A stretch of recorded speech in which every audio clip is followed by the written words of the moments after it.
All right. Do you want to get going on this? Let's get going. Let's get this party started, Gail. We're going to show people how to get the GS, or the GS, we were just talking about the GS3, the CC1 going. Okay, So, the Crossland CC1. Crossland CC1. A lot of people are not letting it do its fill of the boiler, and so they're getting the HH message, which is overheating.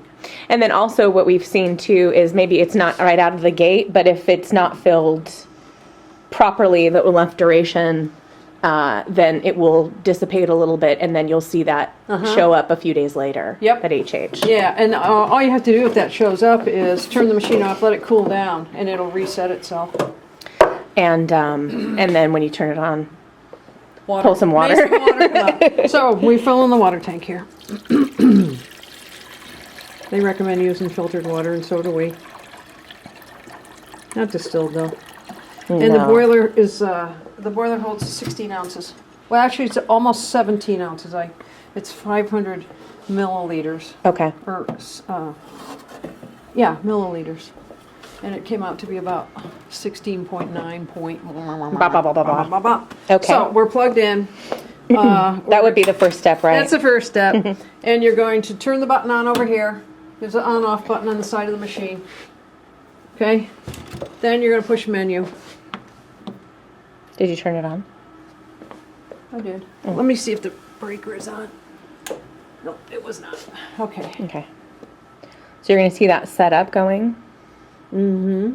So, there. Automatic fill. If for some reason it does not kick in right away, within 60 seconds it'll turn itself on. And it will start pumping water. It'll start. Okay. Yeah. So what you want to do is you want this to, right now it is filling the boiler. And you can see, I don't know if you can see that, but air is coming out of the boiler in the overfill. See? Boop, boop, boop. And it's sucking the water. And it's sucking water out of the water tube. Air's coming out. That's the overpressure valve tube, like the release? Okay. Yep. So it's going to fill until you get a good flow coming out of the brew head like that. And I'm going to let it go for a little bit, and then you stop it. Okay. Now, you're going to see these dashes until it reaches 165 degrees. It's going to warm up, and then when it reaches 165, it's going to start registering numbers across here. Okay. So, all right. that'll Well, take a few minutes, and it's a stainless boiler. You know, maybe a minute and a half, 2 minutes. okay. Well, we'll pause and we'll come back to it. So during the heat up process, or any time during the day when you go to use the machine, when those icons are blinking, it's heating up. So it's sort of working on whatever. Yes, it'll turn solid when it's ready. And so the preset on this, even though you can change this, and we'll get into programming in a second, the standard factory setting is that it's going to come up to 200, is what you said? Well, it showed 200 in the manual. It didn't say specifically, but it hasn't come off of 199 here for about 30, 45 seconds, and it only takes a couple of minutes. It's still kind of working here. Yeah. Okay, so we've got our boiler filled, and then once this is up to temp, what is our next step, Gail? Flush it again. Okay. They recommend that you do a flushing, so we'll run some water. And why do I want to flush it if I've already primed it? Clean out the inside of any manufacturing gunk that might be in the boiler. Okay. I doubt that there will be any, but you never know. What could be in there, Gail? Oh, well, it's ready. So that's the nice thing too, is it'll beep when it's ready to rock. Okay. All you do is open this up and it'll pump water. The steam knob over here. See, it's hot. It's steaming. Caliente. Do you want to do more out of the brew head, or is it fine with the priming? You can do whatever you want, really, you know. We can't brew until this is ready, so. I mean, I don't think we can. Huh? Yeah, you can. Okay. It's just not going to be the temperature you want. All right. Okay, little cup is full. Okay. Hot water cat? Come on. Yummy. So let's pause and we'll wait for it to get back up to temp, and then you can take me through programming. See, we took it down low again. Yeah, because we pulled a lot of water through. That's why the dashes are going on. Cool. So if anybody gets that. Although we had a customer asking about that the other day. Now, see, 150, it kicked back in. The display kicked in. Okay. Alrighty, yeah, let's pause and we'll do some programming. Cool. All right. Cool. So programming. Hold this on.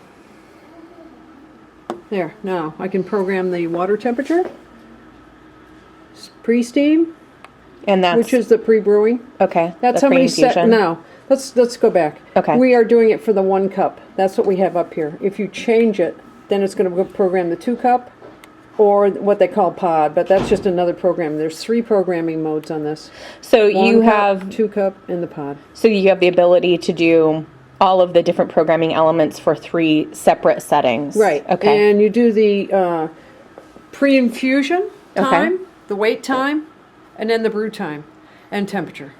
And they call it pre-steam. Yeah, right. So there's the pre-infusion. Which is kind of a translation There's thing. the waiting time. And I can change it. I see he's got this defaulted to 2 seconds. And then the brew time. So I could change this to whatever I want by doing this, see? Okay. And that brewed... Oh, wait a minute. What? Push this, then you change it. I was changing this, so I could change that to 1 second. It'll flash for about 3 seconds. When it's done flashing, then it's saved. So you don't have to do anything else. I can't change it now. You know, I'd have to push the button again to change that. See? Now I can change it to whatever I want. And that overall, the overall shot time will include that Pre-infusion. and the waiting as well. So you Yes, want the whole thing. Beginning to your end. whole story. Yeah, okay. that's what you want anyway. You know, we played around with ours on the showroom floor, and I think with certain coffees, we found that the wait time, no wait time was best. Yeah, I think you got to experiment with it a little bit based on what you're using, and that's kind of the fun, Gail. It is. So you know what? If you were somebody who likes to have a bunch of different coffees around, you could actually set those different settings For the 3 for different different cups. coffees. Yeah. Exactly. Okay. So now, now we get out of the menu. Now we're just back to the regular ready for use mode. Cool. And there is the ability, they do have the PID settings in there that you could change as well as the offset. Oh yeah, let's go into that. But manufacturer bill recommends perhaps not playing around with that if you're not sure what it... Oh, I did that wrong. Okay, so you can do the temperature. Stop. Now, see, there's a blank spot here where there's nothing after the temperature or the pre-infusion and the wait time and the drip time, which is over here. Then it goes to blank. Then it goes to P, all these P ones. It doesn't describe in the manual. Bill didn't really want people getting into these settings. These are something on the back side, and I don't know exactly what they are. Do you know what they are? Well, it's the PID stuff. So if you wanted to change those different elements of it, most people won't want to, and so he didn't give a lot of instruction on how to do that. Simply because I think that people might get themselves into too much trouble with it. I would. So now it goes back from the P9 back to temperature. Okay. And then you can the usual. So now it's ready to rock. So I guess that stops blinking, it's ready. So I guess the big thing that we wanted to cover on this is initial setup, and then also that HH story. If that happens at other times, it really is that you don't have enough. You've overheated and you don't have enough water in your boiler. Yep. So you want to let it cool down, and then put a cup underneath this. Turn it back on after it's cooled down a couple hours. Put a cup under here. Open up the steam knob. Get a good flow going. And then you're good. Or push the brew button. Whatever. Just get some water flowing out of that machine. Cool. All right. Yeah. So that is the getting started guide with the CC1. Yep. Thank you very much, Gail. You're welcome, Kat.